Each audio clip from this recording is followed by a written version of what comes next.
Hello students, very much welcome to today's class. Welcome to another batch of class 11th.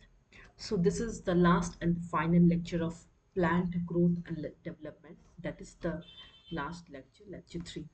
The previous two lecture has already been uploaded to the channel. You just go and check the notes and whatever discussion I have done with you all. Okay तो अगर आपको content अच्छा लग रहा हो like share और subscribe जरूर करें हमारे चैनल को। ठीक है, तो with this positive energy will start today's class. पिछले क्लास में हमने पढ़ा था अबाउट द ऑक्सीजन और जिबेरेलिन के बारे में। ठीक है, ऑक्सीजन क्या करता है, एपिकल बड वहाँ पे ऑक्सीजन की सिंथेसिस होती है, वो ग्रोथ कर रहा है। और जिबेरेलिन क्या कर रहा है, ग्रिथ में दैट इज इंटरनोड की एलोंगेशन में हेल्प कर रहा है। राइट, तो हम आज बात करते हैं साइटोकाइनेंस के बारे में। सबसे पहले हम जानते हैं कि जो साइंटिस्ट हैं जिनका नाम है F cook and his coworkers, उन्होंने कैसे एक्सपेरिमेंट किया था। उन्होंने क्या लिया था, कैलस लिया था, that means mass of undifferentiated cells. That means callus का मतलब हो गया उन्होंने ऑक्सीजन को लिया। ठीक है, ऑक्सीजन, और पहला बार जब उन्होंने ऑक्सीजन को लिया तो दे डिडंट डिफरेंशिएट। दूसरी बार जब ऑक्सीजन के साथ उन्होंने डीएनए एक्सट्रैक्ट को लिया, ईस्ट एक्सट्रैक्ट को या कोकोनट मिल्क को, तो डिफरेंशिएशन हमें देखने को मिला। That means what he did was, ये जो सब्सटेंस थे डीएनए एक्सट्रैक्ट, ये ईस्ट एक्सट्रैक्ट, ये कोकोनट मिल्क, जब ये ऑक्सीजन के साथ कंबाइन करते हैं that will promote the cytokinesis. Cytokinesis का मतलब होता है the division of cytoplasm. Okay, so this was the experiment done by F. Scoop and his co-workers. दूसरे साइंटिस्ट आए जिनका नाम था मिलर इटैल। उन्होंने क्या डिस्कवर किया, जो पहला साइटोकाइनेन था वो कहाँ से मिल रहा है, degraded product of autoclave herring sperm. Herring sperm मतलब ये फिश का है। ठीक है, हेरिंग स्पर्म हमें फिश में देखने को मिलता है, which has a powerful cytokinesis promoting effect. तो मिलर इटैल का डिस्कशन हम लोग देखते हैं। और इसको जिस जो सब्सटेंस उन्होंने डिस्कवर किया था जो पावरफुल साइटोकाइनेसिस इफेक्ट दिखाता है, उसका नाम क्या है, kinetin, that is N6 furfuryl amino purine. और ये कैसा सिंथेटिक प्रोडक्ट है, दैट मीन्स ये प्लांट में नेचुरली ऑकर नहीं होते, that is artificial product. Okay, तो उन्होंने क्या किया, मिलर ने हेरिंग फिश को लिया, वहां से उन्होंने स्पर्म डीएनए को आइसोलेट किया। उसके बाद उन्होंने क्या देखा कि जो सब्सटेंस साइटोकाइनेसिस को प्रमोट कर रही है उसका नाम क्या था, काइनेटिन था। तो this was the experiment done by Miller et al. Okay, अब हम बात करेंगे आइसोलेशन, कहाँ से ये साइटोकाइनिन आइसोलेट किया जा रहा है। पहला नेचुरल साइटोकाइनिन कहाँ से आइसोलेट किया गया था, फ्रॉम अनराइप वेज ग्रेन्स और kernels known as zeatin. That means सबसे पहला साइटोकाइनिन कहाँ से आइसोलेट किया था, जो गेहूं होता है ना, जो अनराइप अभी तक राइप नहीं हुआ है। ठीक है, अभी तक वो फील्ड से निकालने के लिए तैयार नहीं हुए हैं, उस अनराइप से ही जो है उन्होंने पहला नेचुरल साइटोकाइनिन आइसोलेट किया था। और it can also be isolated from coconut milk, that means coconut के मिल्क से भी आइसोलेट किया जा सकता है, that is cytokinin. Basically cytokinin का काम क्या है, they will promotes the cytoplasm division. ठीक है, साइटोप्लाज्म की डिवीजन हमें देखने को मिलती है अगर साइटोकाइनिन हम डालते हैं तो, ग्रोथ हार्मोन। ठीक है, और बेसिकली ये कहाँ होकर कर रहे हैं, एक्टिवली डिवाइडिंग सेल्स। जैसे कि मैंने ऑलरेडी प्रीवियस क्लास में बताया था, एक्टिवली डिवाइडिंग सेल्स कौन से होते हैं, मेरिस्टेमेटिक सेल्स होते हैं जो एक्टिवली डिवाइड करते हैं। जब परमानेंट हो जाते हैं तो अब वो डिवाइड नहीं करते, उनके पास वो क्षमता नहीं रहता डिवाइड करने का। ठीक है, तो meristematic cells, you can say meristematic cells जो है वो एक्टिवली डिवाइडिंग सेल्स है। क्लियर है यहाँ तक, कैसे यहाँ साइटोकाइनिन को आइसोलेट कर रहे हैं और कहाँ ये ऑकर कर रहे हैं, द ऑकरेंस। अब इस डायग्राम से आपको क्लियर हो जाएगा कि सबसे पहले साइटोकाइनेस का हम ऑकरेंस देखेंगे, कहाँ कहाँ पाए जाते हैं, and then its function and then its uses. ठीक है, और एक एक स्लाइड में हमने उसको एक्सप्लेन भी किया है। ठीक है, तो सबसे पहले अगर हम देखें कि कहाँ ऑकर हो रहे हैं, रूट एपिक्स में। ठीक है, ये एक प्लांट है, suppose this is a plant. ठीक है, ये इसका लीफ है, ये इसका स्टेम है, ये इसका रूट पार्ट। तो रूट के एपिक्स में ये पाए जाते हैं। और डेवलपिंग शूट, जो शूट है स्टेम वाला पार्ट, रूट के सॉइल सॉइल के अबव वाला पार्ट को शूट कहते हैं। जब शूट्स डेवलप हो रहे in the flowers leaves and fruits, तब हमें देखने को मिलता है साइटोकाइनेस, या यंग फ्रूट्स जो छोटे छोटे फ्रूट्स होते हैं उनमें हमें साइटोकाइनेस देखने को मिलता है, ऑकरेंस।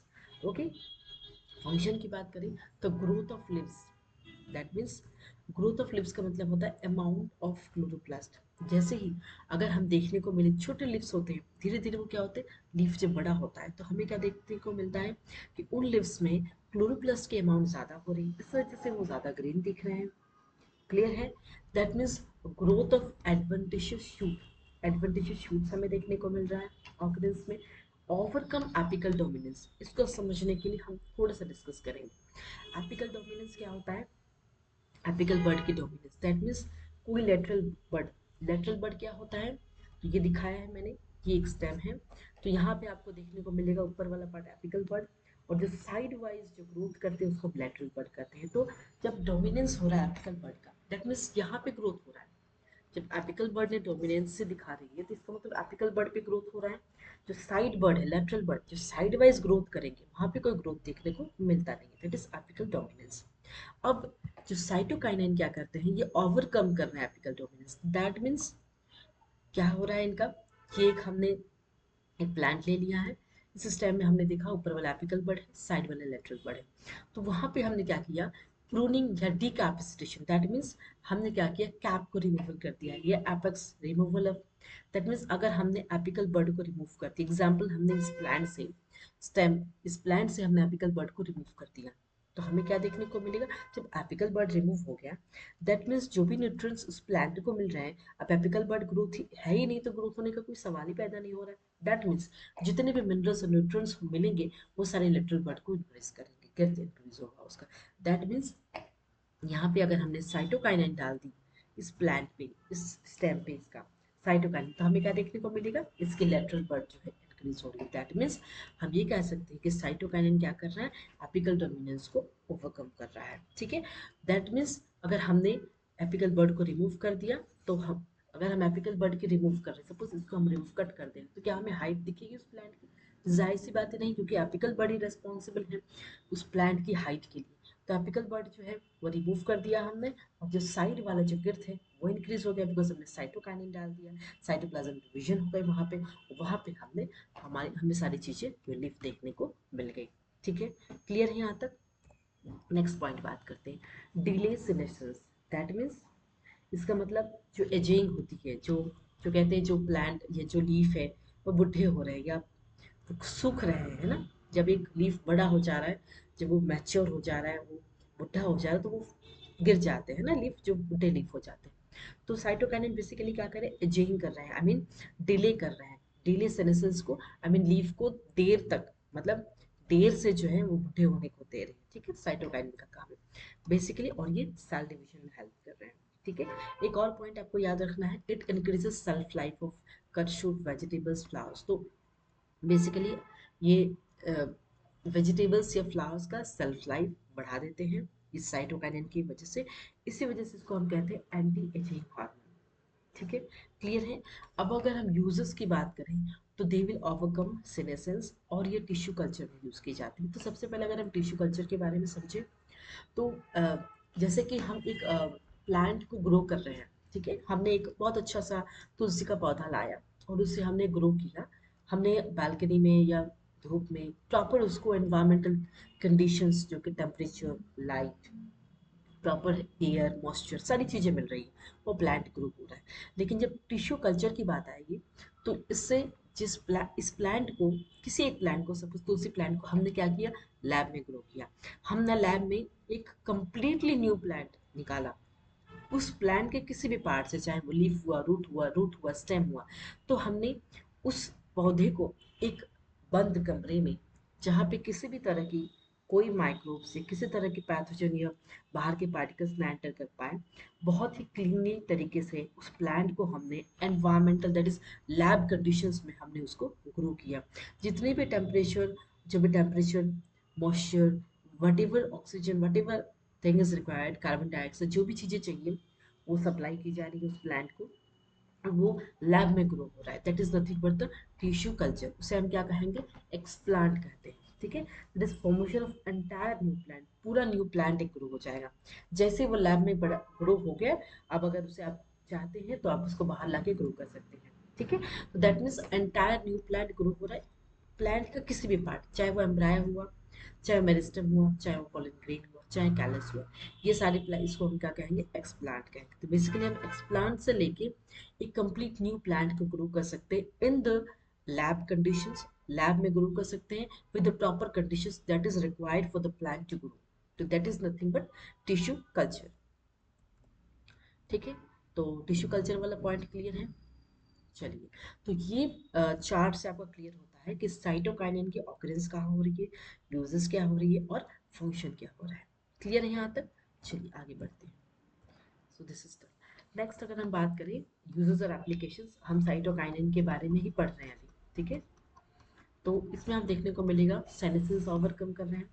टिश्यू कल्चर, अगर हम सपोज हमने कैलस को लिया है टू ग्रो प्रॉपरली, अगर हम बोले, अगर हमने उस प्लांट के कैलस को लिया है और उसे हम ग्रो कर रहे हैं इन द लैब कंडीशंस, तो ऑक्सीजन की कंसंट्रेशन और साइटोकाइनिन की कंसंट्रेशन अगर इक्वल होती है तो हम कैलस ले सकते हैं। अगर ऑक्सीजन का कंसंट्रेशन ज़्यादा है साइटोकाइनिन के कंपेयर में, तो हम क्या कर लेंगे, रूट होगा।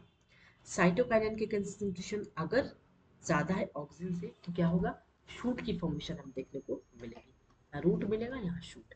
ठीक है, तो इस तरीके से जो है हम अप्लाई कर सकते हैं साइटोकाइनिन को अगर हम लैब कंडीशंस में एक प्लांट को ग्रो कर रहे हैं, तो दैट इज टिश्यू कल्चर। अब हम बात करेंगे एवीए एब्सिसिक एसिड। तो सबसे पहले इसके डिस्कवरी के बारे में जान लें। 3 इंडिपेंडेंट रिसर्चर्स जो है उन्होंने रिपोर्ट किया था प्यूरिफिकेशन और chemical characterization of 3 different kinds of inhibitors. 3 kind of inhibitors इन साइंटिस्ट ने रिपोर्ट किया था। पहला क्या था, इनहिबिटर, एब्सिशन 2 एंड डॉर्मिन। इन तीनों को कंबाइन, उन्होंने कहा कि 3 अलग अलग नाम हम अगर याद करने से अच्छा है कि हम तीनों नाम को कंबाइन कर दें, that is nothing but identical नाम उन्होंने दिया, दैट इज एब्सिसिक एसिड। ठीक है, और later all the 3 were proved to be chemically identical. Last में उसके बाद जब उन्होंने केमिकली इसको प्रूफ किया तो इन तीनों का जो फंक्शंस था वो केमिकली जो है आइडेंटिकल था, बिल्कुल ही सेम था। इसी वजह से हमने इसका नाम क्या दिया, हमने नहीं दिया, आई मीन साइंटिस्ट ने दिया, एब्सिसिक एसिड। तो ऑकरेंस की बात करें तो ये कहाँ देखने को मिल रहा है, dormant bird, dormant seed, that means जो सीड जो है जर्मिनेशन जर्मिनेशन नहीं कर रहे हैं उनमें देखने को मिल रहा है ये डोरमेंट बर्ड, डोरमेंट सीड में हमें एब्सिसिक एसिड देखने को मिल रहा है। प्रिकॉशन क्या है इसका, प्रिकॉसर है वायलोजेंथिन, वायलोजेंथिन। ओके, अगर हम बात सबसे पहले इस चार्ट को देखिए, ए बी एब्सिसिक एसिड। ठीक है, तो एब्सिसिक एसिड में अगर हम पहले फंक्शंस डिस्कस करते हैं। एब्सिशन, एब्सिशन मतलब होता है कि जब लीफ जो है पुराना, आई मीन बुढ़ा हो गया वो लीफ, तो झड़ जाना होता है। जो फ्लावर्स है वो भी सूख मुरझा जा रहे हैं, वो भी गिर जा रहे हैं। जो फ्रूट्स है या तो वो ज्यादा राइप हो गया है तो वो गिर जा रहे हैं, दैट इज एब्सिशन। ठीक है, okay. Dormancy of birds and cells, ठीक है, जो बर्ड्स और सेल्स आई मीन जर्मिनेट नहीं कर पा रहे, वहां पे एब्सिसिक एसिड अगर आप डाल दें तो वो जर्मिनेशन शो करेंगे, right. Metabolism inhibition, that means RNA और प्रोटीन सिंथेसिस जो है वो इनहिबिट कर रहे हैं क्या, क्लोरोफिल के सिंथेसिस को। अगर वो आरएनए और प्रोटीन सिंथेसिस अगर क्लोरोफिल के सिंथेसिस को इनहिबिट कर दे, अगर क्लोरोफिल दिखे ही ना, पिगमेंट ना रहे, तो दैट मीन्स लीफ जो है वो जल्दी झड़ जाएगा। ठीक है, inhibition of seed germination, that means anti anti gibberellic acid इसको कहते हैं। जो ये एब्सिसिक एसिड का काम क्या है, सीड जर्मिनेशन को इनहिबिट करना। दैट मीन्स हम कह सकते हैं gibberellic acid anti anti gibberellic acid से काम करते हैं। Closure of stomata, that means अगर स्टोमाटा बंद हो जाएगा तो वाटर लॉस भी कम होगा। जैसे कि आप देख सकते हैं इस लीफ में मैंने बनाया है कि स्टोमाटा का काम क्या होता है, जब स्टोमाटा डे टाइम में खुलता है, ओपन होता है, तो प्लांट को क्या चाहिए, कार्बन डाइऑक्साइड चाहिए फ्रॉम द एटमोस्फियर खाना बनाने के लिए। तो जब स्टोमाटा ओपन हुआ, कार्बन डाइऑक्साइड अंदर चला आया लीफ में, वो हेल्प किया फूड प्रिपेयर करने में। जब फूड प्रिपेयर कर ली उस प्रोसेस को कहते हैं फोटोसिंथेसिस। जब फोटोसिंथेसिस हुआ तो प्लांट को क्या मिला, ग्लूकोज मिल गया, एनर्जी सोर्स, और ऑक्सीजन जो बाय प्रोडक्ट है जो गैस के फॉर्म में बाहर निकल आया, और वही ऑक्सीजन हम इनहेल कर रहे हैं। A very important process. ठीक है, अब ये जब जब ये स्टोमाटा ओपन है दैट मीन्स यहाँ से वाटर लॉस होने की चांसेस है, ट्रांसपिरेशन होने की चांसेस है। तो इसी वजह से जो स्टोमाटा पूरे दिन खुला खुला रहेगा, लेकिन नाइट के टाइम में बंद हो जाता है, क्योंकि जो अगर एक्सेसिव वाटर लॉस हो जाएगा तो वो भी सही नहीं है प्लांट के लिए। जब स्टोमाटा क्लोज हो जाता है तो ना CO2 आ पाता है और ना ही वाटर लॉस हो पाता है। तो बेसिकली हम कहें, अगर स्टोमाटा क्लोज हो रही है तो ट्रांसपिरेशन कम हो रहा है, that means loss of water कम हो रहा है। ठीक है, क्लियर है यहाँ तक? अब हम बात यूजेस की करें तो एंटी ट्रांसपेरेंट हार्मोन है ये। दैट मीन्स एंटी ट्रांसपेरेंट हम क्यों कर रहे हैं? क्योंकि ये क्लोजर ऑफ स्टोमाटा में हेल्प कर रहा है। तो ये जब स्टोमाटा बंद हो रहा है तो वाटर लॉस भी कम हो रहा है, तो इस ट्रांसपिरेशन कम हो रहा है, तो वाटर को हम कंजर्व कर पा रहे हैं। तो this hormone that is ADA abscisic acid, और हमें डोरमेंसी देखने को मिल रहा है। तो हम बात करेंगे अबाउट द इथाइलिन। ठीक है, तो सबसे पहले इथाइलिन की बात करें तो कौन डिस्कवर किया था? कॉजिन। दैट मीन्स उन्होंने क्या ऑब्जर्व किया था कि कुछ उन्होंने जिस साइंटिस्ट ने क्या किया था, कुछ मीठे आई मीन जो पके हुए संतरे होते हैं ऑरेंजेस, उसके साथ उन्होंने क्या किया, कुछ कच्चे हुए बनाने, जो बनाना थे वो राइप में पका हुआ नहीं था, तो वो पके हुए ऑरेंज के साथ उन्होंने क्या कर रखा था, कच्चे बनाने रख दिए थे। तो क्या देखा उन्होंने कि जो पका हुआ जो राइपेंड ऑरेंज है, उसने क्या किया, वो वोलेटाइल सब्सटेंस रिलीज किया। उसी वोलेटाइल सब्सटेंस को क्या कहते हैं? इथाइलिन कहते हैं। अब वो इथाइलिन जो वोलेटाइल सब्सटेंस रिलीज किया ऑरेंज ने, अब उस उसी ने क्या किया, जो अनराइप बनाना थी उसको पका दिया, जो हरा बनाना था वो अब येलो बन गया, पक गया। तो दैट मीन्स उन्होंने ऑब्जर्व किया कि इथाइलिन हमें कहाँ से मिल रहा है, रिलीजिंग ऑफ जब वोलेटाइल सब्सटेंस रिलीज हो रहा है फ्रॉम द राइपेंड ऑरेंजेस, वहां से उनको इथाइलिन मिला। ठीक है, सिंथेसिस की बात करें तो ये कहाँ होकर हो रहे हैं? इन फ्रूट्स।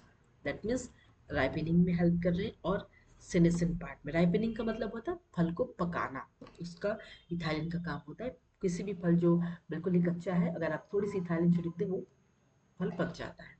इसका प्रिकॉर्सर क्या है? मिथियोनाइन। चलिए, अब इस चार्ट से आपको याद रखना है कि इथाइलिन का occurrence, it's function and it's uses. Occurrence की बात करें तो इथाइलिन कहाँ पाए जाते हैं?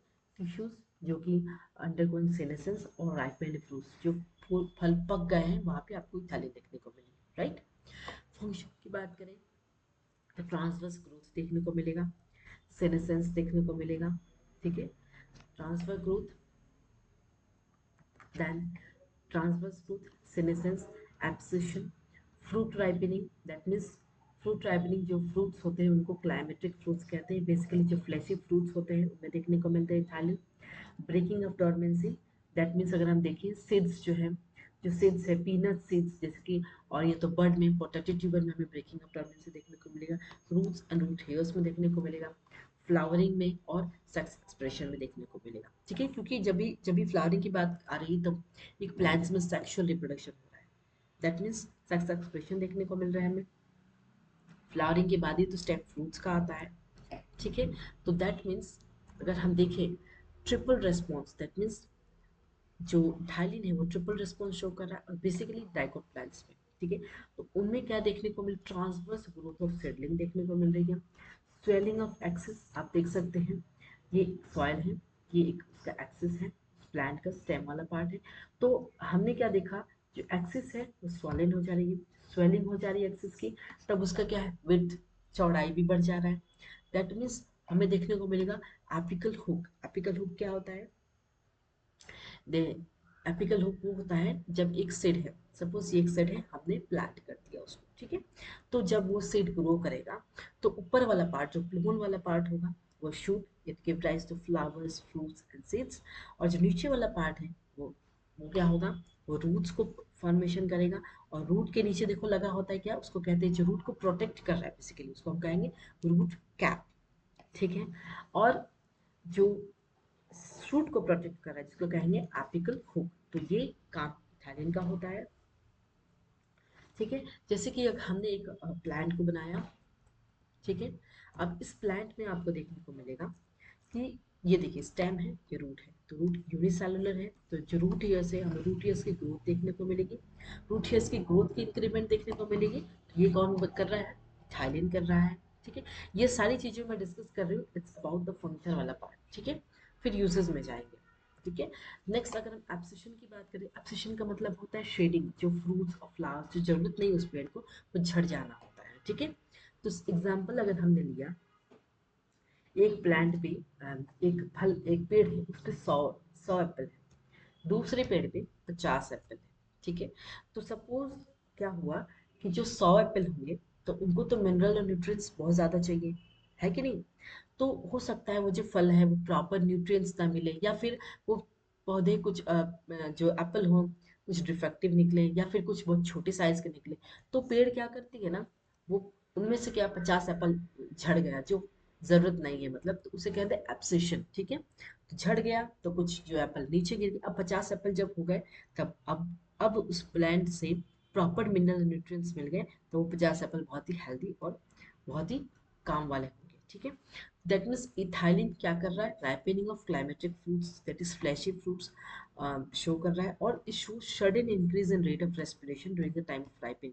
दैट मीन्स जब भी एक फल पक रहा है तो वो sudden increase in rate of respiration show कर रहा है राइपनिंग के टाइम में, जिसको कहते हैं रेस्पिरेटरी क्लाइमेट्रिक, ठीक है।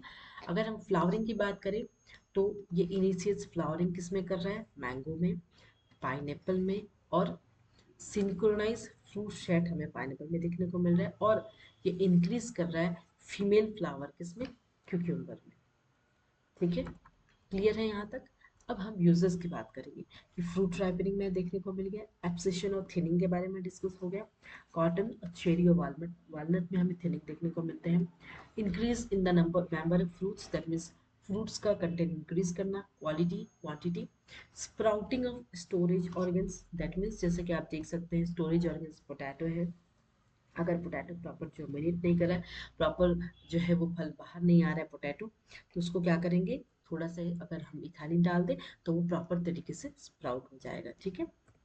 चलिए ये हो गया, that is clear, yes. Now अब डिस्कस करते हैं सिनर्जिस्टिक एक्शंस। सेल डिवीजन की बात करें तो जैसे कि आपको पता है ऑक्सीजन, जाहिर सी बात है ऑक्सीजन अगर हम डालें तो सेल डिवीजन हो रहा है, तभी तो इंक्रीज हो रहा है, हाइट इंक्रीज हो रही है उस प्लांट की, और साइटोकाइनिन, इन दोनों की वजह से सेल डिवीजन हो रहा है। लेकिन जो यंग पार्ट्स थे, आप सॉरी, अब एब्सिशन की बात करें तो उसमें इथाइलिन प्लस एब्सिसिक एसिड जो है वो एब्सिशन में हेल्प कर रहे हैं, shedding of young leaves and flowers. जो यंग पार्ट्स है वो किस में हेल्प कर रहे हैं, वो कौन हेल्प कर रहा है, ऑक्सीजन हेल्प कर रहा है। अब एंटागोनिस्टिक, इसका ऑपोजिट इफेक्ट, ठीक है। डोरमेंसी की बात करें तो बर्ड और सीड दैट मीन्स एबीए जो है वो डोरमेंसी को इंड्यूस कर रहा है, और जिबेरलिन वो क्या कर रहा है, वो डोरमेंसी को इनहिबिट कर रहा है, ठीक है। एपिकल डोमिनेंस की बात करें तो कौन दे रहा है apical dominance, it is promoted by auxin, और साइटोकाइनिन क्या कर रहा है, इनहिबिट कर रहा है। सिनेसेंस की बात करें, एजिंग की बात करें तो ये कौन प्रमोट कर रहा है, इथाइलिन प्लस एबीए, और डिलेड बाय जिबेरलिक एसिड और साइटोकाइनिन।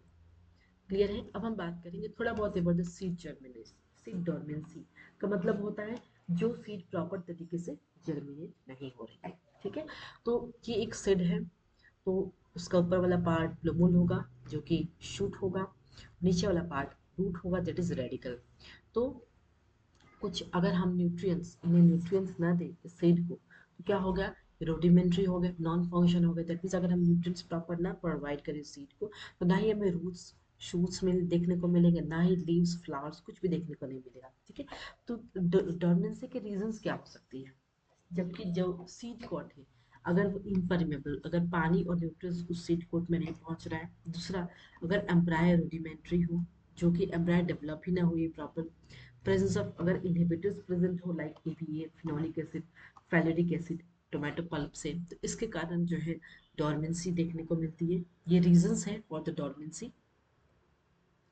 अब हम बात करते हैं कि इस डोरमेंसी को हम कैसे ब्रेक करेंगे। सबसे पहला स्कैरिफिकेशन, दैट मीन्स उस सीड को ट्रीटमेंट देंगे, ट्रीटमेंट ऑफ सीड करेंगे to make seed coat permeable, जो इम्परमेबल था, देखो सीड कोड इम्परमेबल था, इसी वजह से पानी और न्यूट्रिएंट्स अंदर जा नहीं पा रहा, तब हम क्या करेंगे उस सीड कोड को परमेबल कर देंगे ताकि जो खाना और पानी हम दें उस सीड तक प्रॉपर पहुंचे।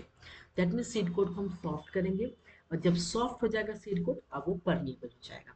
अब ये कैसे करेंगे हम उस सीड को, पहले हम क्या करेंगे, it is done by acid या alkali, that means chemical treatment से भी कर सकते हैं या मैकेनिकल ट्रीटमेंट, या तो आप नाइफ के थ्रू भी कर सकते हैं। उस ट्रीटमेंट उस सीड को हम क्या करेंगे, या तो एसिड या अल्कली की हेल्प के थ्रू, केमिकल ट्रीटमेंट के थ्रू हम उस सीड को परमेबल करेंगे, जिसके कारण पानी और न्यूट्रिएंट्स अंदर चला जाए और वो सीड की डोरमेंसी टूट जाए और वो सीड जो है प्रॉपर तरीके से डेवलप करे इन द फ्लावर्स फ्रूट्स, जो भी चीज़ें हमें चाहिए, रूट की डेवलपमेंट हो, शूट की डेवलपमेंट हो। ठीक है। दूसरा मेथड क्या है, स्ट्रेटिफिकेशन। हम क्या कर सकते हैं, इसे हम पीजीएस, प्लांट ग्रोथ रेगुलेटर्स, जो हार्मोन्स है उसको हम यूज़ कर सकते हैं, जिबेरलिन को यूज़ किए, या तो हम लो टेम्परेचर या ऑक्सीजन यूज़ करके भी हम उस सीड को परमिएबल कर सकते हैं। तो दिस टू मेथड से के थ्रू हम डोरमेंसी को ब्रेक कर सकते हैं। One is scarification and one is stratification. ठीक है। अब नेक्स्ट बात करते हैं germination of seed, very important part. Seed की germination, that means seed germinate का मतलब होता है जब एक सीड में हमें प्लूमूल और रेडिकल की पार्ट देखने को मिलेगी, तब हमें समझ में आएगा कि हाँ सीड ने प्रॉपर तरीके से जर्मिनेट कर लिया है। ठीक है। तो टू टाइप्स ऑफ जर्मिनेशन होते हैं, पहला एपिजियल, दूसरा हाइपोजियल। एपी का मतलब हो गया जब cotyledon comes out of the soil. ठीक है। तो ये देखिए, सबसे पहले एपिजियल, ये दिख रहा है आपको, कॉटिलेडन सॉइल से निकल के बाहर आ गया है। ठीक है। तो उसको हम कहेंगे epigeal. That means hypocotyl grows first, push epicotyl out of the soil. इसका मतलब क्या हुआ, हाइपोकोटाइल पहले ग्रो हो गया और वो सॉइल से पुश करके इपिकोटाइल को ऊपर लेके आ गया। ठीक है। हमके किसने देखने को मिलते हैं, mustard, custard, onion, tamarind and beans. ठीक है।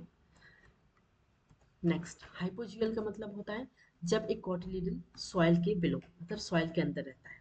ठीक है। ये कॉटिलिडन सॉइल के नीचे है, इसलिए हम कहेंगे hypogeal. That means epicotyl, epicotyl पहले ग्रो हो जाता है, उसके बाद जो हाइपोकोटाइल है वो सिड है वो सॉइल के नीचे ही रह जाता है। ठीक है। ये हमें कहाँ देखने को मिलता है, राइस हो गया, मेज हो गया, मैंगो हो गया, ग्रेन हो गया, ग्राउंड नट हो गया। ठीक है। आप देखते हो जब आप सरसों के खेत में जाते होंगे तो आपको दिखता है येलो येलो फ्लावर्स, है ना। तो उसी फ्लावर के अंदर आपको देखने को मिलेगा छोटे छोटे सरसों के दाने, जब उसको निकाला जाता है ना तो उसमें सरसों निकलता है। तो बेसिकली उसमें क्या होता है कि जो इपिकोटाइल वो पहले बाहर आ जाता है, जैसे कि आप इस डायग्राम में भी देख सकते हैं ना, ये सेट बाहर आ गया पहले, कॉटिलेडन्स बाहर आ गया, हाइपोकोटाइल नीचे रह गया। लेकिन अगर हम, आपने मैंगो भी देखा है कभी ऐसे बीज, छोटे छोटे बीज नहीं, मैंगो के बीज बिल्कुल ही एक फ्रूट्स में इंटेक्ट होती है, राइट, मैंगो की जो बीज होती है। और राइस में भी आपने देखा हो, धान, धान, आप धान की खेती देखे होंगे, तो अगर आप निकालेंगे तो दिखेगा आपको कि धान, जब धान की प्रॉपर खेती अगर आपने देखी होगी तो आपको याद रहेगा कि राइस जो उसमें भी एपिकोटाइल पहले ग्रो होता है, और जो हाइपोजियल जर्मिनेशन में कॉटिलेडन जो है, कॉटिलेडन बेसिकली सीड होता है, आपको देखने को मिलता है, मैंगो की सीड थोड़ी ना ऊपर आती है ना। तो ये क्लियर है। अब बात करते हैं सीड जर्मिनेशन, पहले एपिजियल के बारे में बात करते हैं। ये सॉइल लाइन है, ये सीड कोट है। ठीक है। तो ये सीड जो है जमीन के अंदर रहेगा, दैट इज हाइपोकोटाइल। अब जब ये जो सीड है जर्मिनेट किया, ये सीड कोट है इसका, जर्मिनेट करके आपको दिख रहा है नीचे चला गया, हाइपोकोटाइल है। ठीक है। हाइपोकोटाइल।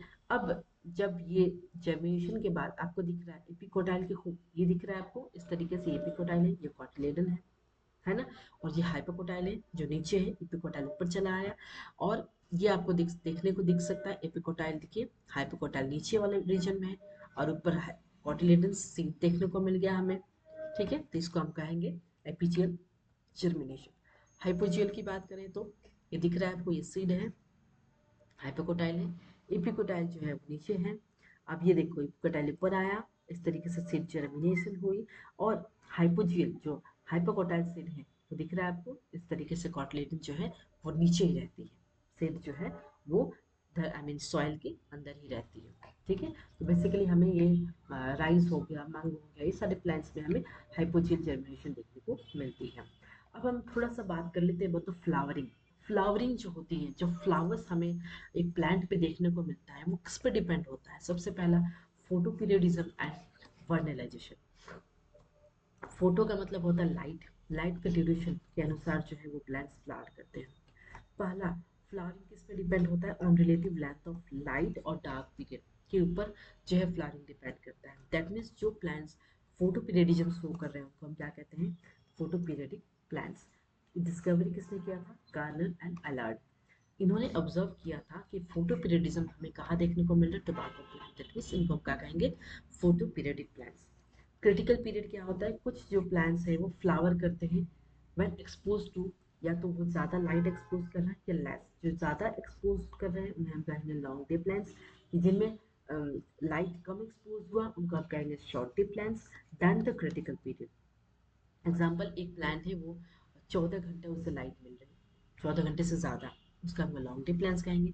14 घंटे से कम मिल गया उसको कहेंगे शॉर्ट डे प्लांट्स। ये एक बेसिक टर्मिनोलॉजी है। इसके बाद इसके डिटेल्स में डिस्कस करते हैं, ठीक है। तो हमने एक ये प्लांट लिया, this is the stem apex वाला पार्ट। तो स्टेम एपेक्स है, अब ये फ्लावर कैसे आया, फ्लावरिंग, उसके बारे में पढ़ेंगे। तो ये सन है, सनलाइट मिली इस प्लांट को, तो इसमें क्या हुआ, ये फ्लोरिजन है, ये एक हार्मोन है जो आइसोलेटेड हो रही है फ्रॉम द स्लीव। बेसिकली ये आइसोलेट नहीं हुआ, ये एक साइंटिस्ट जो है एज्यूम कर रहा है कि जब एक सनलाइट परसीव कर रही है एक लीफ, तो उसमें एक हार्मोन की सिंथेसिस हो रही है, that is nothing but florigen. ये एक हाइपोथेटिकल एक्सपेरिमेंट है, इस पे अभी तक काम चल रहा है। दैट मीन्स फ्लोरिजन क्या है, ये इंड्यूस कर रही है फ्लावरिंग करने में, that means this hormone helps to induce the flowering. तो क्या हो रहा है, ये कहाँ फॉर्म हो रहा है, inside the leaf, that means leaf की जो स्टेमुलस है, लीफ के पास जो स्टेमुलस है वो रिसीव कर रही है, leaf stimulus, sorry, light stimulus जो है, लाइट की जो स्टेमुलस है वो कौन रिसीव कर रहा है, लीफ रिसीव कर रहा है, और ये हार्मोन फ्लोरिजन यही हेल्प कर रहा है फ्लावरिंग में। दैट मीन्स ये जो हार्मोन, ये फ्लोरिजन है आपको देखने को मिल रहा है, अब ये इंड्यूस हुई, ये ट्रांसपोर्ट हुई है florigen from the leaf to the stem, root apex, sorry, yes, shoot apex, ये shoot है ना, तो फ्लोरिजन कहाँ से कहाँ ट्रांसपोर्ट हुई, लीफ से शूट एपेक्स तक, तब आपको देखने को मिली क्या, फ्लावर आपको देखने को मिला। तो दैट मीन्स जो शूट एपेक्स है वो क्या है, that will contains shoot meristem, जाहिर सी बात है शूट एपेक्स के पास शूट मेरिस्टम होगा, उसी से हमें फ्लावर्स देखने को मिलेंगे, फ्रूट्स देखने को मिलेंगे, सीड्स देखने को मिलेंगे।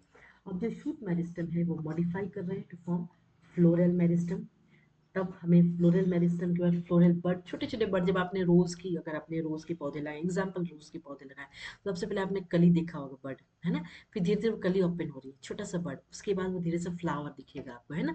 फ्लावर, तो इस तरीके से जो है एक फ्लावर जो है, फ्लावर हमें देखने को मिलता है एक प्लांट पे। ये जो फ्लोरिजन है, ये साइंटिस्ट ने कोई आइसोलेटेड नहीं किया, ये हाइपोथेटिकल एक उनके अंदर एक है कि ये जो हार्मोन होगी जिसके कारण जो है हमें फ्लावर को इंड्यूस करा, और हम फ्लावर जो है फ्लावर इंड्यूस कर रहा है, क्योंकि लाइट स्टिमुलस है जो लीफ जो है रिसीव कर रही है, ठीक है। अब हम बात करेंगे पिगमेंट्स। तो पिगमेंट्स की बात करें तो फाइटोक्रोम, फाइटो का मतलब होता है plant colour, that means it's a protein based pigment जिसको कहते हैं क्रोमोप्रोटीन, और ये दो फॉर्म में एग्जिस्ट है। पहला PR, that means red light at a particular wavelength, जिसका नाम है 660 nanometre. PFR, that is far red 730 nanometre. और ये क्या है, ये inter convertible, that means PR can gets convert into PFR and PFR can gets convert into PR, ठीक है, क्लियर है। दैट मीन्स ये जो PR है ये कन्वर्ट हो जाता है PFR में, ये नाइट में काम कर रहा है, नाइट लाइट वेवलेंथ कितना 730, और ये डे पे काम कर रहा है। दैट मीन्स PR क्या है, ये इनएक्टिव फॉर्म ऑफ फाइटोक्रोम है, और डे में ये एक्टिव फॉर्म ऑफ फाइटोक्रोम है। दैट मीन्स जब भी लॉन्ग डे प्लांट्स होगा तो उसमें PFR हमेशा ज़्यादा होगा और PR कम होगा। क्योंकि लॉन्ग डे प्लांट्स में जैसा आपको मैंने कहा था, सनलाइट, लाइट का एक्सपोजर ज़्यादा समय तक होगा, उसको कहेंगे long day plants. Short day में लाइट का एक्सपोजर कम समय तक रहेगा। चलिए, तो ये depending upon the duration of the photo period plants are classified into three. पहला क्या है, लॉन्ग डे प्लांट्स, ठीक है, short day plants, day neutral plants. तो पहले आप देख सकते हैं एक दिन में कितने घंटे होते हैं, 24 घंटे होते हैं, जिसमें अगर 18 घंटे जो है डार्क है, 6 घंटे सिर्फ लाइट है। तो यहाँ पे आपको day length requirements flooring in three categories, sorry ये शॉर्ट डे है, ये लॉन्ग डे है, हाँ, अकॉर्डिंग टू दिस डायग्राम। तो यहाँ पे आपको दिख रहा है सिर्फ 6 घंटे लाइट मिल रहे हैं, दैट मीन्स ये शॉर्ट डे प्लांट्स है। शॉर्ट डे प्लांट में डे लेंथ है 12 घंटे से कम, that means photoperiodism is less than critical period, ठीक है। नेक्स्ट अगर हम लॉन्ग डे प्लान्स की देखें तो लाइट देखिए 18 घंटे के लिए है और डार्क 6 घंटे के लिए, तो लॉन्ग डे पीरियड है। डे लेंथ जो है 12 घंटे से ज़्यादा है, that is photo period is greater than critical period. J neutral plants में आप देख सकते हैं डार्क कितने घंटे के लिए, लाइट कितने के घंटे के, नेचुरल डे प्लांट है। यहाँ day length immaterial than 12 hours flowering, that means यहाँ का जो डे लेंथ है वो इमेटेरियल है, 12 घंटे से ज़्यादा फ्लावरिंग के लिए। ठीक है, तो इस तरीके से जो है हम फोटो प्लान्स क्लासिफाई होती है।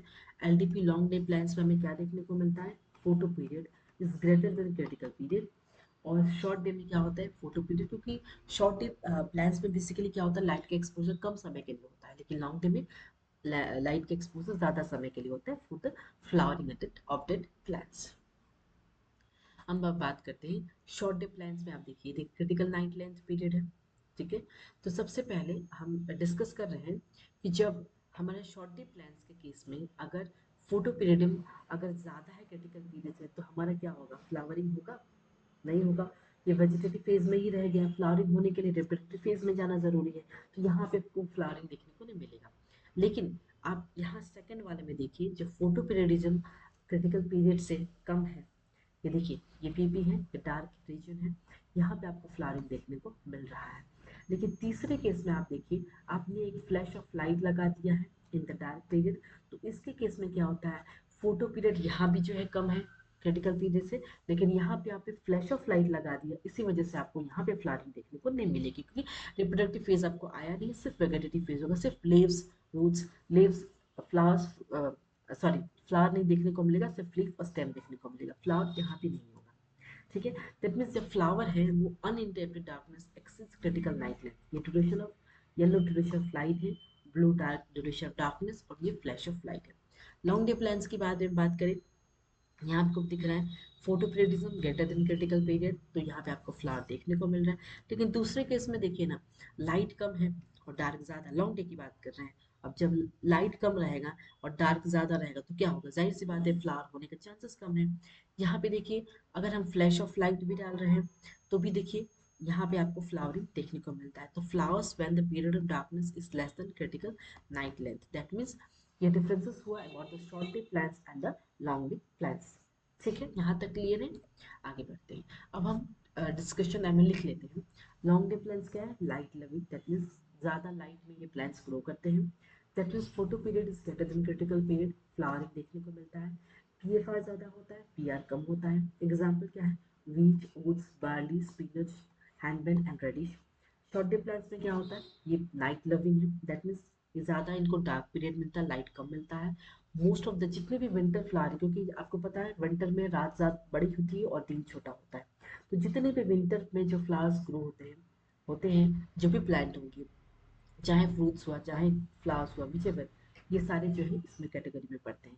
Photoperiodism is less than critical period, that means non interrupted dark reaction देखने को मिल रहा है। एग्जाम्पल क्या है, टोबैको, राइस, कॉफी, सोयाबीन। जे न्यूट्रल प्लांट्स में कोई कोरिलेशन नहीं between exposure of light and dark with flower, example tomato और क्यूकम्बर। इनको कोई शॉर्ट डे और लॉन्ग डे की जरूरत है, टोमेटो आपको देखने को मिलता है, क्यूकम्बर सालों साल मिलेगा, है ना। चलिए अगर हम बात करें वर्निलाइजेशन, अब वर्निलाइजेशन का मतलब होता है फ्लावरिंग जो डिपेंड हो रही है ऑन लो टेम्परेचर। सबसे इंपॉर्टेंट पार्ट, वर्निलाइजेशन का मतलब होता है कि जो फ्लावरिंग हो रही है उस प्लांट की वो लो टेम्परेचर पर डिपेंड हो रही है। जैसे कि आइदर या तो क्वांटिटी देख लो या क्वालिटी देख लो, 0 to 5 डिग्री सेल्सियस टेम्परेचर में। ठीक है, लो टेम्परेचर ट्रीटमेंट अगर हम दें फ्लावर को इंड्यूस करने के लिए, उसको हम क्या कहेंगे, वर्निलाइजेशन। प्री रिक्विजिट कंडीशन वर्निलाइजेशन के लिए क्या होती है, लो टेम्परेचर, मॉइस्चर होना होगा, aerobic condition that means oxygen का प्रेजेंस, और dividing cells that means bud embryo etcetera. तो सबसे पहले हार्मोन की बात करें तो कौन सी हार्मोन है, वर्नलिन, दैट मीन्स ये वर्नलिन, ये भी जो हार्मोन है ये भी नॉट आइसोलेटेड है, ये भी साइंटिस्ट के अनुसार इट्स अ हाइपोथेटिकल हार्मोन।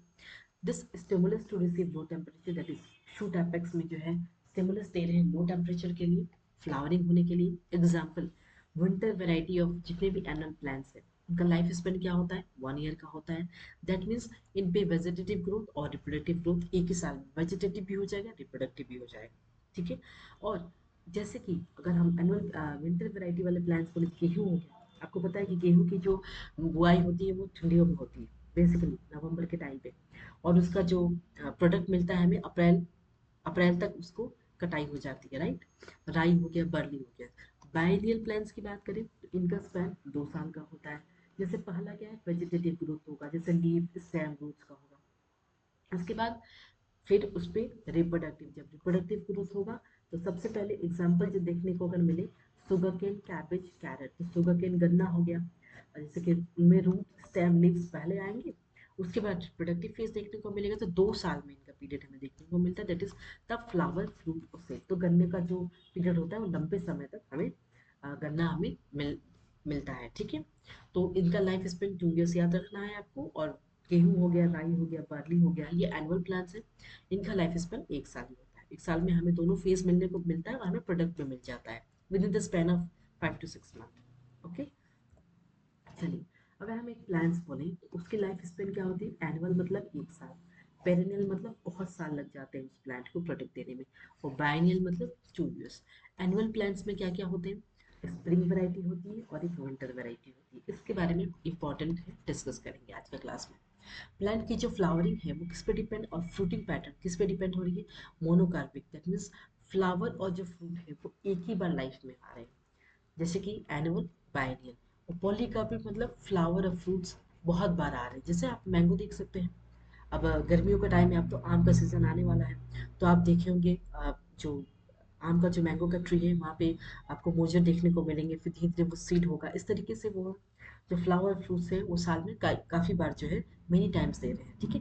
लेकिन जो एनुअल और बायनियल होते हैं साल में एक बार हो रहा है, वो एक पर्टिकुलर टाइम उसकी बीज को बोना होता है, और एक पर्टिकुलर टाइम में उसकी हमें प्रोडक्ट देखने को मिल रहा है। चलिए, अब हम सबसे पहले हम डिस्कस करेंगे कि जो विंटर वैरायटी के सेब है उसको हमने क्या किया, उसको हमने ऑटम सीजन में, ऑटम सीजन कौन सा होता है, अक्टूबर या नवंबर में। जैसे कि हम एग्जांपल गेहूं के ले रहे हैं, और अगर आप प्रॉपर अगर एग्रीकल्चर के बारे में थोड़ा बहुत अगर आप खेती देखी होगी, तो जो गेहूं की खेती होती है वो अक्टूबर या नवंबर के टाइम पे उस सीड को बोया जाता है ऑटम सीजन में। उसके बाद जब प्लांटेड हो गया, जो सोइंग होगी, दैट मीन्स बीज बो लिए हम लोगों ने, उसको कहेंगे सोइंग। अब वो बीज क्या होगा, जर्मिनेट होगा। अब जर्मिनेट कब हो रहा है, दैट मीन्स विंटर में, ठंडियों के टाइम में बहुत सारा पानी और जर्मिनेशन वो कब हो रहा है, लो टेम्परेचर में। दैट मीन्स मैंने आपको बताया वर्नेलाइजेशन कब हो रहा है, लो टेम्परेचर में। अब जर्मिनेशन विंटर टाइम में हो रहा है, दिसंबर और जनवरी में। तो जो भी टेम्परेचर लो चाहिए, पानी पर्याप्त मात्रा में देना होता है। दैट मीन्स ग्रोथ क्या हो रहा है, स्प्रिंग में हो रहा है। उस प्लांट का, गेहूं का ग्रोथ कब हो रहा है, स्प्रिंग में हो रहा है, क्योंकि हमने बीज कब बोया था, अक्टूबर में। लेकिन हमारा ग्रोथ कब देखने को मिल रहा है, फरवरी या मार्च में। और जो फ्लावर होगा, जो फल होगा, जो सीड होगा, वो हमें कब देखने को मिलेगा, अप्रैल या मई में। दैट मीन्स अप्रैल या मई तक जाके हमें गेहूं मिलेगी। तो इस तरीके से हम जो आटा खाते हैं, इतना लंबा प्रोसेस में वो हमारे farmers, hats off to the farmers, वो हमारे लिए इतनी मेहनत कर रहे हैं, खेती कर रहे हैं, तब जाके हमें दो दाना खाने को मिल रहा है। दैट मीन्स इनके पास अगर हम बात करें, तो पहले जैसे हमने उस बीज को ऑटम सीजन में बोया, अक्टूबर या नवंबर में, तो हमने क्या देखने को मिला, वेजिटेटिव फेज, पहले रूट स्टेम लीव्स पहले वो होते, उसके बाद ग्रोथ हो रहा है स्प्रिंग में। जब ग्रोथ स्प्रिंग में हो रहा है तब हमें क्या देखने को मिला, फ्लावर्स फ्रूट सीड हमें समर के टाइम में देखने को मिल रहा है। जो भी हमें फ्रूट्स चाहिए समर में मिलेगा। दैट मीन्स इस प्रोसेस को हम क्या कहेंगे, दिस इज अ नेचुरल वर्निलाइजेशन, ठीक है। हमने कोई आर्टिफिशियल वर्निलाइजेशन ट्रीटमेंट नहीं दिया, ये नेचुरल तरीके से एक प्रॉपर खेती इस तरीके से की जाती है, ठीक है। अब अगर कोई एक फार्मर ये चाहेगा कि अगर हमारी एक जो थोड़ा बहुत लैंड है, पूरी साल अगर हम गेहूं ही करते रह जाएंगे, अगर हमें ऐसा, तो कम पीरियड में अगर हमें गेहूं का फ्लावर या फ्रूट्स मिल जाए, तो हमें जो समय मिल जाएगा और हम कुछ और क्रॉप्स लगा सकते हैं, तो इससे उनका प्रॉफिट होगा। इसके लिए हम क्या, देखिए क्या करते हैं। तो पहले अगर हमने सीड, जो विंटर वैरायटी की सीड थी, अगर उसको हमने स्प्रिंग सीजन में, सपोज जो सीड हमें ऑटम आई मीन अक्टूबर नवंबर में बीज बोना था, वो हमने फरवरी मार्च में बो दिया, तो क्या होगा, आपको किसी तरह के फ्लावर दिखेगी नहीं, ना हमारा वेजिटेटिव फेज हुआ, ना रिप्रोडक्टिव फेज हुआ, आपको कोई फ्लावर नहीं देखने को मिलेगा इस प्रोसेस में। जो विंटर वैरायटी की सीड थी, आप उसको ऑटम में, आई मीन सॉरी, उसको आपको, हाँ यस, ऑटम में आपको बीज बोना था, या तो अक्टूबर या तो नवंबर के टाइम उस बीज को बोएंगे, तब आपको जो है प्रॉपर जो है लो टेम्परेचर मिल जाएगा। जब लो टेम्परेचर मिल जाएगा तो आपको प्रॉपर फ्लावरिंग एंड फ्रूट देखने को मिलेगा। अब जो तीसरा स्टेप है, ये ध्यान से सुनेगा, जिस विंटर वैरायटी की जो सीड थी उसको हमने क्या किया स्प्रिंग सीजन में। लेकिन इसमें थोड़ा सा चेंजेस क्या किया हमने, एक कोल्ड टेम्परेचर ट्रीटमेंट जिसको कहेंगे वर्निलाइजेशन, यहाँ पे हमने दिया नहीं तो हमें फ्लावर देखने को नहीं मिला। लेकिन हमने यहाँ पे दिमाग लगाया कि जो अगर हम कम समय में अगर हमें प्रोडक्ट मिल जाता है तो वो जो स्पेस है हम कुछ और क्रॉप्स को यूटिलाइज कर सकते हैं, हम कुछ और भी खेती कर सकते हैं, राइट। तो इसी वजह से हम ये कोल्ड टेम्परेचर ट्रीटमेंट उन पौधों के लिए दे सकते हैं जो विंटर वैरायटी के सीड को हमने स्प्रिंग सीजन में फरवरी फरवरी में हमने उसको बोया और हमें फ्लावरिंग कब 2 3 4 महीने में हमें समर सीजन में फ्लावरिंग मिल गई। तो इसको हम क्या कहेंगे आर्टिफिशियल वर्निलाइजेशन। तो डिफरेंसेस समझ में आ गए about the natural vernalization and the artificial vernalization, ठीक है। ओके, अब चौथे की बात करें तो जो सीड थी स्प्रिंग वैरायटी की, स्प्रिंग वैरायटी की सीड तो जाहिर सी बात है उसको स्प्रिंग सीजन में ही डालना है, तो हमें उस केस में फ्लावरिंग देखने को मिलेगी समर के टाइम पे, ठीक है। ये क्लियर रहेगा। स्प्रिंग वैरायटी की सीड थी वो स्प्रिंग में हमने बो दिया तो हमें फ्लावरिंग देखने को मिली। यहाँ पे कोई कोल्ड ट्रीटमेंट की कोई ज़रूरत नहीं पड़ी यहाँ पे ऑलरेडी, क्योंकि जो जो बीज थी जो सीड थी वो स्प्रिंग वैरायटी की थी तो हमने स्प्रिंग में ही बोया, जाहिर सी बात है फ्लावरिंग देखने को मिलेगी। लेकिन जो सीड अगर वो ऑटम की होती, I mean sorry winter variety की सीड होगी, अगर उसमें उसको अगर हमने स्प्रिंग सीजन में बोया तो हमें कोल्ड ट्रीटमेंट की जरूरत पड़ेगी, वहाँ पे वर्नेलाइजेशन की जरूरत पड़ेगी, यहाँ पे जरूरत नहीं पड़ेगी। सिग्निफिकेंस की बात करें तो ये टाइम गैप रिड्यूस कर रहा है जर्मिनेशन और फ्लावरिंग में। दैट मीन्स ये जो हमारे फार्मर्स है उनको हेल्प कर रहा है कि वो ग्रो करें एक से ज़्यादा क्रॉप्स साल में। It prevents precocious development, that means early reproductive, that means बहुत पहले रिप्रोडक्टिव डेवलपमेंट देखने को मिल जाएगा। ये प्रिवेंट कर रहा है प्रिकॉशियस डेवलपमेंट, ठीक है। तो ये था आज का class, that is photoperiodism vernalization. Seed germination क्या होता है, वेरी इंपॉर्टेंट। डोरमेंसी, हम सीड की डोरमेंसी को कैसे तोड़ सकते हैं, ब्रेक कर सकते हैं। उसके बाद सिनर्जिस्टिक और एंटागोनिस्टिक इफेक्ट, क्वेश्चन यहाँ से ज़रूर आते हैं नीट में। तो सारी इंपॉर्टेंट चीज़ें ही आज के क्लास में डिस्कस की गई हैं। और इस चार्ट को आपको याद रखना है, आपको एक चार्ट पेपर बनाना है, सारे जितने भी ग्रोथ हार्मोन्स मैंने पढ़ाए, auxin, gibberellin, cytokinin, ethylene, ABA, abscisic acid, इन पांचों के चार्ट पेपर में इसकी ऑपरेंस, इसकी फंक्शन, इसकी यूजेस, क्वेश्चन हमेशा आता है यहाँ से, वेरी वेरी इंपॉर्टेंट, यहाँ से क्वेश्चन आता ही आता है, इसी वजह से बोल रही हूँ, ठीक है। और फंक्शंस एबीए के बारे में डिस्कशन हो गया, डिस्कवरी के बारे में थोड़ा बहुत याद रखना है आप लोगों को कि कैसे ये जो हार्मोन्स है ये डिस्कवर हुए और ये हमारे प्लांट को, हमारे क्रॉप्स को, हमारे एग्रीकल्चर को बहुत ज़्यादा हेल्प कर रहे हैं, ठीक है। तो ये था आज का क्लास और आज का क्लास कंप्लीट हो गया, plant growth and development, that means the entire plant physiology is completed. Question जो डीपीपी है प्रैक्टिस पेपर्स इस चैनल पे अपलोड हो जाएंगे बहुत ही जल्द, ठीक है। तो नेक्स्ट क्लास में हम लोग स्टार्ट करने वाले हैं ह्यूमन फिजियोलॉजी, प्लांट फिजियोलॉजी बिल्कुल ही कंप्लीट हो गया है। प्लेलिस्ट अनुभव बैच में जाके आप क्वेश्चंस और जो नोट्स है आप रिवाइज कर सकते हैं और एज मेनी क्वेश्चंस आप जाके करिए और NCERT book line by line पढ़ना ये आपकी रिस्पॉन्सिबिलिटी, ठीक है। तो मिलते हैं नेक्स्ट क्लास में, थैंक यू ऑल।